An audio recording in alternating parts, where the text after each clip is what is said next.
Hi hello ನಮಸ್ಕಾರ. Welcome to my YouTube channel Chandu Appu.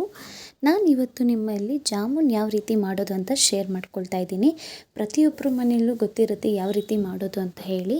ಹಾಗೆ ನಾನು ಕೂಡ ಮಾಡಿದ್ದೆ, ಹಾಗೆ ನಿಮ್ಮಲ್ಲಿ ಶೇರ್ ಮಾಡಬೇಕು ಅನ್ನಿಸ್ತು, ಹಾಗೆ ಶೇರ್ ಮಾಡ್ತಾ ಇದ್ದೀನಿ. ನಾನು ಈಗಾಗಲೇ ಮೊದಲೇ ಹಿಟ್ಟನ್ನು ಕಲಿಸ್ಕೊಂಡು ಅದನ್ನು ಸಣ್ಣ ಸಣ್ಣದಾಗಿ ರೌಂಡಾಗಿ ಮಾಡಿಟ್ಕೊಂಡಿದ್ದೆ. ನಂತರ ಬಾಣಲಿ ಇಟ್ಟು ಅದಕ್ಕೆ ಬೇಕಾಗಿರೋಷ್ಟು ಎಣ್ಣೆಯನ್ನು ಹಾಕಿಕೊಂಡು ಮಾಡಿಟ್ಕೊಂಡಂತಹ ಜಾಮೂನ್ ಉಂಡೆಗಳನ್ನು ಒಂದೊಂದಾಗಿ ಬಿಡಬೇಕು. ಇದನ್ನು ಯಾವುದೇ ಕಾರಣಕ್ಕೂ ಹಾಕಿದ ನಂತರ ನಾವು ಸೌಟ್ನಿಂದ ಕೆದಕಬಾರ್ದು, ಯಾಕಂದರೆ ಜಾಮೂನ್ ಹೊಡೆಯೋ ಸಾಧ್ಯತೆ ಜಾಸ್ತಿ ಇರುತ್ತೆ. ಹಾಗಾಗಿ ಯಾವುದೇ ಕಾರಣಕ್ಕೂ ಕೆದಕಬಾರ್ದು. ಇದು ಗೋಲ್ಡನ್ ಬ್ರೌನ್ ಬರೋವರೆಗೂ ನೀವು ಮೀಡಿಯಮ್ ಫ್ಲೇಮ್ನಲ್ಲೇ ಸಣ್ಣದಾಗಿ ನಾವು ಫ್ರೈ ಮಾಡಬೇಕಾಗತ್ತೆ. ನಂತರ ಇದನ್ನು ನಾವು ಮಾಡಿಟ್ಕೊಂಡಿರೋಂತಹ ಸಕ್ಕರೆ ಪಾಕದೊಳಗಡೆ ಹಾಕಿ ಚೆನ್ನಾಗಿ ಒಂದು ಸಾರಿ ಹೀಗೆ ಮಿಕ್ಸ್ ಮಾಡಿ ಅದನ್ನು ಕ್ಲೋಸ್ ಮಾಡಿ 1 ಅವರ್ ತನಕ ನೆನೆಯಲು ಬಿಡಬೇಕು. ಅದೆಲ್ಲ ಸಿರಪ್ಪು ಅದು ಅಬ್ಸರ್ವ್ ಮಾಡಿ ಹೀಗೆ ಸಾಫ್ಟ್ ಆಗಿ ಬರುತ್ತೆ. So please like and share and subscribe to my channel. Thank you for watching.